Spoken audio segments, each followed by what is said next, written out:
জানিয়ে দিব সর্বশেষ আপডেট। বাংলা সংবাদ শুরুতেই শিরোনাম। সেনাবাহিনীর ভেতর থেকে জরুরি চিঠি। রাষ্ট্রপতি চুপ্পুর নেতৃত্বে পাল্টা গণ অভ্যুত্থানের ঝক করছে সেনাপ্রধান। নির্বাচনের আগেই হাসিনাকে দেশে ঢোকাবে সেনাপ্রধান। গোপন পরিকল্পনা ফাঁস।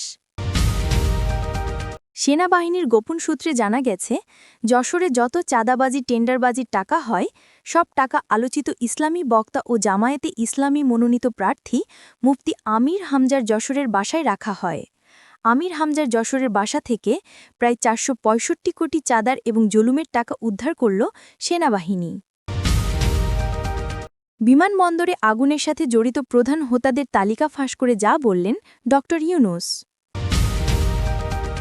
এবং সর্বশেষ জানিয়ে দিব, আলোচিত ইসলামী বক্তা ও জামায়াতে ইসলামী মনোনীত প্রার্থী মুফতি আমির হামজার যশোরের বাসা থেকে তাকে আটক করেছে সেনাবাহিনীর সদস্যরা।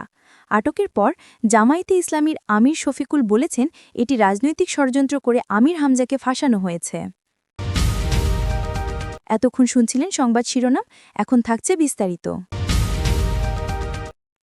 আলোচিত ইসলামী বক্তা ও জামায়াতে ইসলামী মনোনীত প্রার্থী মুফতি আমির হামজাকে দুর্নীতি মামলায় গ্রেফতার করা হয়েছে।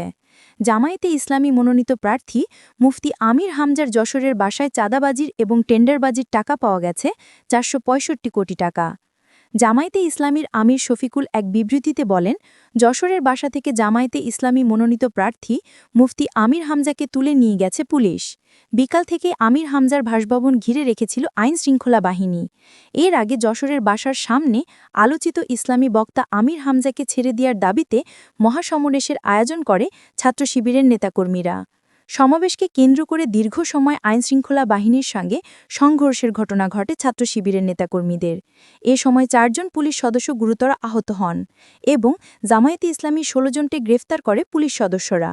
জামায়াতে ইসলামীর নেতা আমির হামজার ব্যক্তিগত বাসভবন যশোর থেকে সেনাবাহিনীর একটি বিশেষ অভিযানিক দল ৪৬৫ কোটি চাঁদাবাজি টেন্ডারবাজির এবং জুলুমের টাকা উদ্ধার করেছে সেনাবাহিনী। গোপন সূত্রে সেনাবাহিনী জানতে পেরেছে, যশোরের বিভিন্ন স্থানে চাঁদাবাজির এবং টেন্ডারবাজির টাকা আলোচিত ইসলামী বক্তা আমির হামজার কাছে যায়। পরবর্তীতে সেনাবাহিনী পুলিশ র্যাব অভিযান চালায়। রাতে প্রায় ১০০ সেনা সদস্য, ৬০ পুলিশ এবং র্যাব সদস্যরা ওই বাড়িটি ঘিরে ফেলে। আশেপাশে বিদ্যুৎ লাইন সাময়িকভাবে বন্ধ করে দিয়ে শুরু হয় চিরুনি অভিযান। বাংলাদেশের রাজনৈতিক অঙ্গন কাঁপিয়ে দেওয়া এক নজিরবিহীন ঘটনা ঘটছে জামায়াতে ইসলামীকে নিয়ে।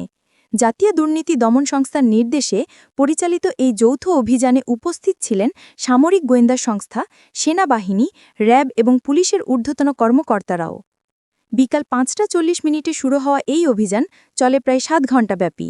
বিকাল ৫টা ৩৫ মিনিট নাগাদ আলোচিত ইসলামী বক্তা আমির হামজার বাড়ির সামনে একটি ভারী সশস্ত্র সেনাবাহিনীর গাড়ি বাড়ির মূল ফটকের সামনে এসে থামে।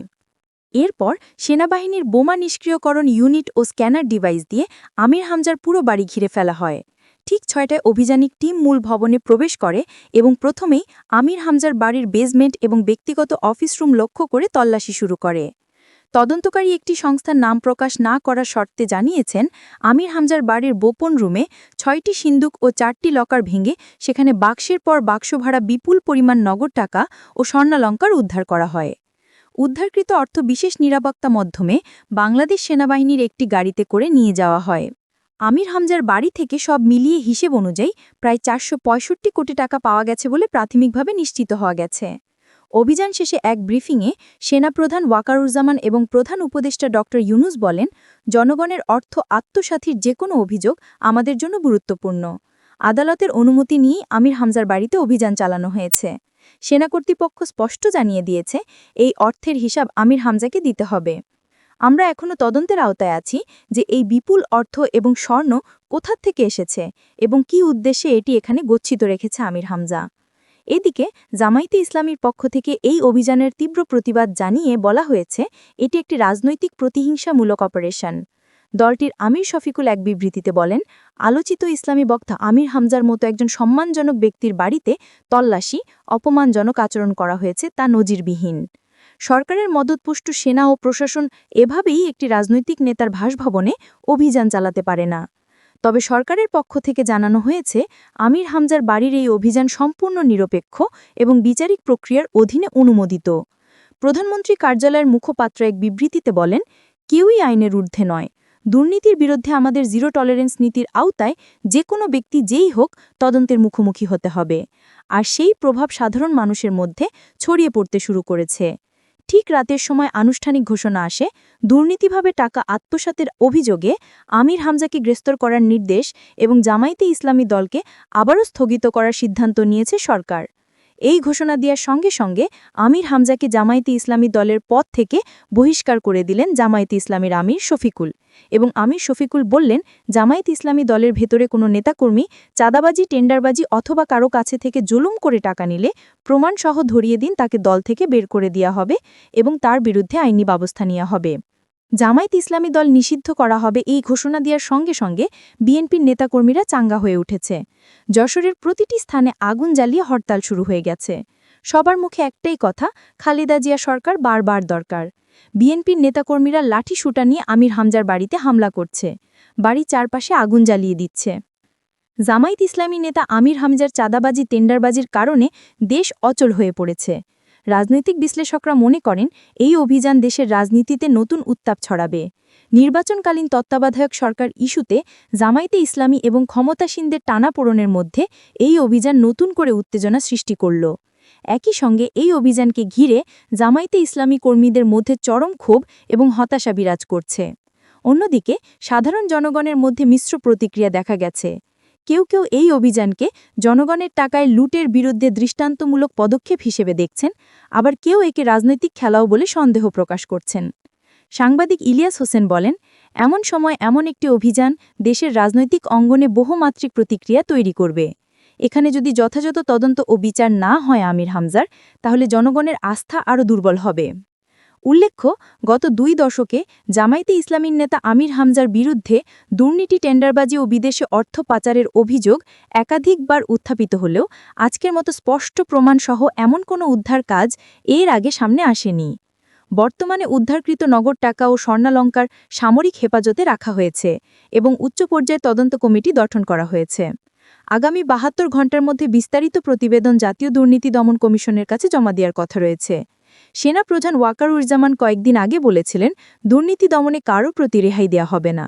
জামায়াতে ইসলামী নেতা আলোচিত বক্তা আমির হামজার বাড়িতে অভিযান চালিয়ে টাকা উদ্ধার করে তিনি সেই প্রতিশ্রুতির বাস্তব প্রমাণ দিলেন। এত বিপুল অঙ্কের নগদ টাকা আমির হামজার বাড়িতে পাওয়া মানে গোটা জামায়াতে ইসলামী নেতাদের অর্থনৈতিক দুর্নীতির চিত্র এখন প্রকাশ্য। হাজারো কৌতূহলী মানুষ ভিড় জমায় আলোচিত বক্তা আমির হামজার বাড়ির সামনে। হাজারো মানুষ লিখছেন, আমির হামজার মতো ব্যক্তি যদি দুর্নীতির এমন গভীরে ডুবে থাকেন, তবে সাধারণ মানুষ কাকে বিশ্বাস করবে? অনেকে ক্ষোভ প্রকাশ করে, এই ঘটনার জেরে ঢাকা ও আশেপাশের এলাকায় কড়া নিরাপত্তা ব্যবস্থা গ্রহণ করা হয়েছে। বাড়তি পুলিশ ও র্যাবের মোতায়েন করা হয়েছে, যাতে করে জামায়াত শিবিরের কোনো কর্মী বা সমর্থক উত্তেজিত হয়ে আইনশৃঙ্খলা পরিস্থিতির অবনতি না ঘটায়।